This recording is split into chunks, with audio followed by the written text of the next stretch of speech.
በዚህ ምድር ላይ ከይቅርታ በላይ ምንም ነገር የለም። አብርሃምም ሄርሜላም ብዙ ነገር አሳልፈዋል በህይወታቸው ውስጥ ማለት ነው። ብዙ ነገር ተደርገዋል። ብዙ ምክንያት ተፈጥረዋል። ብዙ ሰው ገብተዋል። ብዙ ሰው ለመለያየት ሞክረዋል። ግን ከይቅርታ በላይ ምንም ነገር የለም። አቤላም ሆነ ማርቴ ማለት ነው። የእናንተ ፍቅር እውነተኛ ከሆነ ይቅርታን ያሸንፈዋል። ነገር ግን እውነተኛ ፍቅር ካልሆነ ይቅርታን ይጥለዋል። ሰላም ጤና ይስጥልኝ። በመላው ዓለም ለምትገኙ የዘህራ ጊሮስ ቤተሰቦች እንዴት ናችሁ? ደህና ናችሁ ወይ? ሰላም ፍቅር አብዝቼ ለእናንተ እየተመኘሁኝ ቤቴ አዲስ ከሆናችሁ ላይክ፣ ሼር፣ ሰብስክራይብ የደውሏን ምልክት መጫናችሁን አትርሱ። ሀሳብ አስተያየታችሁ ኮሜንት ስር አሳውቁኝ። አላህ ይጠብቃችሁ በያላችሁበት ቦታ። ያው በዚህ ሰሞን የሚፈጠረው ነገር እያያችሁ ነው። ሰው በቁም አስተኝተው እንደ በሬ እንደ በግ እየታረደ ነው ያለው። ኢነ ሊላሂ ወኢነ ኢለይሂ ራጂዑን። ራሳችሁን ጠብቁ። በተለይ የመዳም ቅመሞች የሆናችሁ ማለት ነው። ታሪኩ የሰማችሁ ይመስለኛል። እኔ ይሄ ታሪክ ማንሳም ማሰብም ማስተዋልም ለደቂቃ ማሰብም አልፈልግም።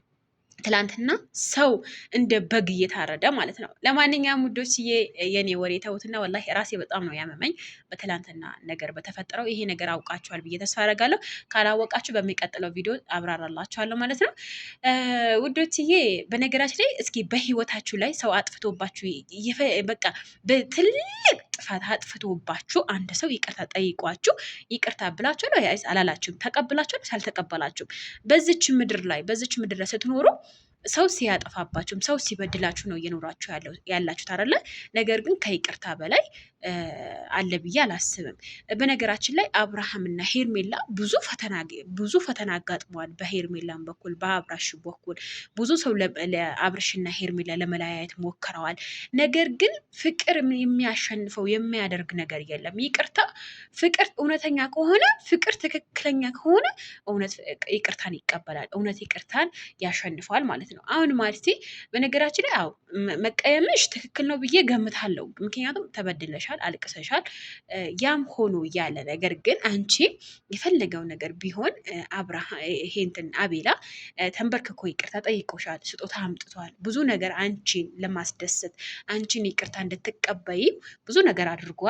ግን ያ ይቅርታ መቀበል ነበረብሽ። ምክንያቱም በዚች ምድር ላይ ስትኖሪ ሰው እየበደለሽ እያስከፋሽ እያስለቀሰሽ ነው የምትኖሪው። ነገር ግን ያ ሰው ጥፋቱን አምኖ ይቅርታ መጠየቁ ትክክል ነው ብዬ ነው ማምነው እኔ በበኩሌ ማለት ነው። እና በጣም ነው ያሳዝነኛ ቤላ። እኔ በጣም ነው የሚያሳዝነኛ ቤላ። ለምን እንደሆነ ባላቅም በጣም ነው የሚያሳዝነኝ። ግን የሰው ልጅ ከይቅርታ በላይ አለ ብዬ አልገምትም። በእኔ በኩል የእናንተ ባላቅም ማለት ነው። የፈለገው ነገር ሰው የበደለኝ ሰው ይቅርታ ጥፋቱን አምኖ ይቅርታ ከጠየቀኝ የፈለገው ነገር ቢበድለኝም ይቅርታ ከማድረግ ወደኋላ አልልም ማለት ነው። ለማንኛውም አብርሽና ሄርሜላ ታስታውሱ እንደሆን ብዙ በደሎች፣ ብዙ ስቃዮች፣ ብዙ መከራዎች፣ ብዙ ነገር አሳልፈዋል በህይወታቸው ላይ ማለት ነው። ግን ያ ነገር ተቃቁመው ያ ነገር ሁለታቸው እርስ በራሳቸው ተሳስበው ነገራቶቹ በእርጋታ አስበው ይኸው ነገራቶቹ ፈተው ይቅርታ ተጠያይቀው ይቅርታ ተቀባብለው ይኸው ምርጥ ኑሮ እየኖሩ ነው ያሉት ማለት ነው። እናንተም ቢሆን የፈለገው ያክል በህይወታችሁ ላይ ችግር ቢያጋጥማችሁ አንደኛ ነገር የሚያጣላችሁ ሰው ካለ ከህይወታችሁ ማስወጣት፣ ሁለተኛ ነገር ደግሞ በትዳራችሁ ላይ ወይም ደግሞ በፍቅራችሁ ላይ ሶስተኛ ወገን አለማስገባት።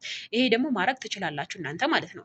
አቤላ ጥፋተኛ ምን እንደሆነ ታውቃለህ? በፊት መጀመሪያም ማርቲ ተናግራለች። ማርቲ ሶሊያና ትወድሃለች ወይ እውነት ትወድሃለች ወይ ብላ ጠይቃ ነበር። አዎ እወዳታለሁ ትወደኛለች ብለህ ነበር የመለስከው። አንተ ግን እርግጠኛ ሆነህ ነበር የተናገርከው። ነገር ግን ያው ያደረገችው ነገር ታውቃለህ። ሰው ልኳት ነው ምናምን ብላችሁ ነበረ። እልሙሄም ምንም ይሁን ምንም ላካት ማንም ላካት ቀበጥሬም ይሁን መጣ ሄደ አይደለም። እናንተ ማድረግ ያለባችሁ ነገር በህይወታችሁ ውስጥ ሰው አታስገቡ፣ በፍቅራችሁ ውስጥ ማለት ነው። ለአሁኑ ማርትዬ የኔ ፍቅር የኔ ልዕልት የኔ ድንቡሽቡሽ የሆነች ልጅ ማለት ነው። የፈለገው ያክል ብትበደይም የፈለገው ያክል ብታለቅሽም የፈለገው ያክል ብትጎጂም ከይቅርታ በላይ ምንም ሊያደርግልሽ አይችልም እና ይቅርታው ተቀበይልሻለሁኝ። ሌላው ነገር ደግሞ በእህትሽ ተማሪ። እህትሽ በአብርሃም ምክንያት ብዙ ተጎታለች፣ ብዙ አልቅሳለች፣ ብዙ ታማለች፣ ብዙ ነገር ሆናለች፣ ብዙ ነገር አታለች፣ ክብሯን ዝቅ ብላለች፣ ተንበርክካለች። አብርሽ ለማግኘት ብቻ ፍቅሯ የወደዱት ሰው ለማግኘት ቀላል ዘዴ አይደለም በነገራችን ላይ ማለት ነው።